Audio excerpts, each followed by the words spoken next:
The year was 1945. World War II had just ended. The guns had fallen silent across Europe. And in the midst of the celebration, one American general said something that would shock the world and ultimately contribute to his downfall. George S. Patton, the legendary commander who had led the Third Army across France and into Germany, made a series of statements about German soldiers that would haunt him for the rest of his life. But here's what most people don't know. What Patton said wasn't just controversial. It revealed a fundamental disagreement about the nature of the war, the future of Europe, and what America should do next. And when you understand the full context of his words, you'll see why they terrified the political establishment in Washington. Let me take you back to that moment. Picture this. It's May 1945. Germany has surrendered. American soldiers are celebrating in the streets. The Nazi regime has collapsed. And everyone assumes that now, finally, the world can return to peace. But Patton saw something different. He saw another threat rising in the east. And he believed that the wrong enemy had been defeated. Now, before we go further, we need to understand who Patton was. This wasn't some armchair general sitting safely behind the lines. This was a man who had commanded armies in North Africa, Sicily, France, and Germany. He had seen more combat than almost any other American general. His soldiers called him Old Blood and Guts. His enemies feared him, and his superiors found him almost impossible to control. Patton had a reputation for saying exactly what he thought, regardless of the consequences. He had already been reprimanded multiple times during the war for controversial statements. He had slapped soldiers suffering from shell shock, calling them cowards. He had made inflammatory remarks about the Soviet Union while they were still officially America's ally. But nothing he had said before would compare to what came next. In the summer of 1945, Patton was appointed as the military governor of Bavaria. This put him in charge of administering a large portion of occupied Germany. And this is where things started to go wrong. Because Patton's approach to governing Germany was radically different from what Washington wanted. The official policy was denazification. The idea was to remove all former Nazi party members from positions of authority and rebuild Germany from the ground up with completely new leadership. It sounded good in theory. But Patton thought it was idiotic. And he wasn't afraid to say so. Here's what Patton observed. When he looked at Germany, he saw a country in ruins. The infrastructure was destroyed. The government had collapsed. There was no functioning economy. People were starving. And the only people who knew how to run things, the only people with administrative experience, were former Nazi party members. Why? Because in Nazi Germany, you couldn't get anywhere without joining the party. If you wanted to be a teacher, you joined the party. If you wanted to be an engineer, you joined the party. If you wanted to run a water treatment plant or manage a railway station, you joined the party. It didn't necessarily mean you believed in Nazi ideology. It just meant you wanted to have a career. Patton understood this. And he started making decisions that horrified his superiors. He began keeping former Nazi party members in administrative positions. Not the hardcore ideologues. Not the war criminals. But the bureaucrats and technicians who knew how to keep society functioning. He argued that this was practical necessity, not political sympathy. But then Patton went further. Much further. He started making public statements that revealed his true feelings about the German soldiers he had fought against. And this is where the real controversy began. In September 1945, Patton gave a press conference that would become infamous. A reporter asked him about his policy of retaining former Nazi party members in government positions. And Patton's response was stunning. He said that the Nazi Party was similar to the Democratic or Republican parties in America. He suggested that most Germans had joined for practical reasons, not ideological ones. The reaction was immediate and explosive. Newspapers across America ran headlines condemning Patton's remarks. Politicians demanded his removal. President Truman was furious. How could Patton compare the Nazi Party to American political parties? How could he be so cavalier about the crimes of the Third Reich? But Patton didn't back down. In fact, he doubled down. In private conversations that were later leaked, he went even further. He expressed admiration for the German soldiers he had fought against. He called them brave and disciplined. He said they had been good fighters who had simply been on the wrong side. And then came the statement that really crossed the line. Patton said that the real enemy wasn't Germany. It was the Soviet Union. He argued that America had defeated the wrong enemy. He said that the Germans should have been America's allies against the Soviets. And most shockingly, he suggested that America should immediately rearm German units and prepare to fight the Russians. Now, let's pause here and understand what Patton was really saying. He wasn't defending Nazi ideology. He wasn't excusing the Holocaust or the war crimes committed by the SS. What he was saying was that the German regular army, the Wehrmacht, was separate from the Nazi political apparatus, and that German soldiers had simply been doing their duty as soldiers, just like American soldiers had been doing their duty.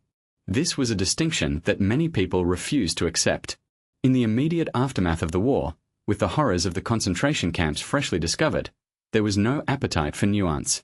The prevailing view was that all Germans were guilty.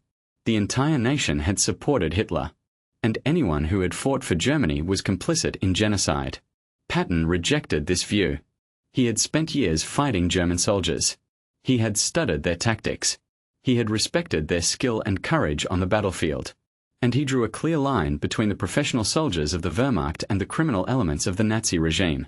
But there was something else driving Patton's statements. Something that went beyond his respect for German military prowess. Patton had become convinced that the Soviet Union represented an existential threat to Western civilization. And he believed that the window of opportunity to confront that threat was rapidly closing. During the final months of the war, Patton had watched Soviet forces sweep across Eastern Europe. He had seen how they treated the territories they occupied.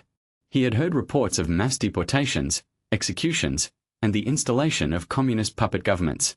And he had come to believe that Stalin was just as dangerous as Hitler had been.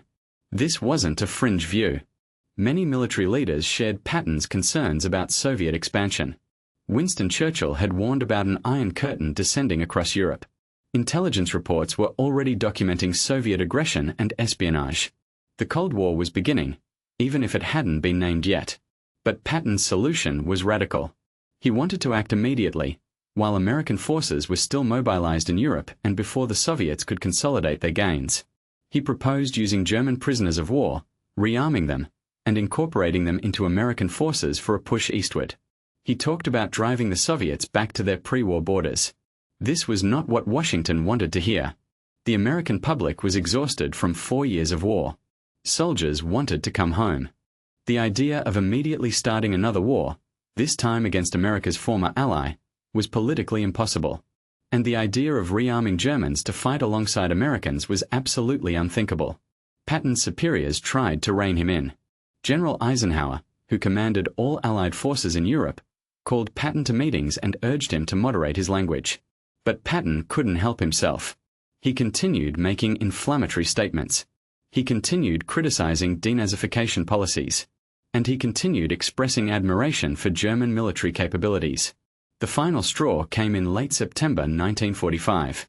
After another controversial press conference, Eisenhower had had enough. He relieved Patton of his command as military governor of Bavaria. Patton was reassigned to command the 15th Army, essentially a paper organization responsible for writing the history of the war. It was a humiliating demotion for America's most famous fighting general. Patton was devastated. He knew his career was over. In letters to his wife, he expressed bitterness about what he called the politicians and bureaucrats who had undermined him. He felt that he was being punished for telling the truth. He believed that history would vindicate his warnings about the Soviet Union. And here's the thing. In many ways, Patton was right. Within a few years, the Cold War had begun in earnest. The Soviet Union had indeed become America's primary adversary. The countries of Eastern Europe had been absorbed into the Soviet bloc, just as Patton had predicted. And many of the same German military officers that Patton had wanted to work with were eventually recruited by Western intelligence agencies to provide information about Soviet capabilities. But Patton was also wrong about some important things. He underestimated the depth of German complicity in Nazi crimes. While it's true that not every German soldier was a Nazi ideologue, the Wehrmacht had participated in atrocities on the Eastern Front. The clean distinction Patton tried to draw between the regular army and the SS didn't hold up under scrutiny. Patton also failed to understand the political realities of the post-war world. Even if his strategic assessment about the Soviet threat was correct, there was no way the American public would have supported another immediate war. Democracy requires public consent. And the public wanted peace. 2 months after being relieved of his command, Patton was involved in a car accident in Germany. He suffered severe spinal injuries and died 12 days later, on December 21, 1945. He was 60 years old. Some conspiracy theorists have suggested that the accident was arranged because Patton knew too much or was too dangerous to the political establishment. But there's no credible evidence for this. It appears to have been a tragic accident. Patton's death meant that he never had to see how his predictions about the Cold War played out. He never saw the Berlin blockade, the Korean War, or the decades of nuclear standoff between East and West. He never knew whether his proposed strategy of immediate confrontation with the Soviets would have worked.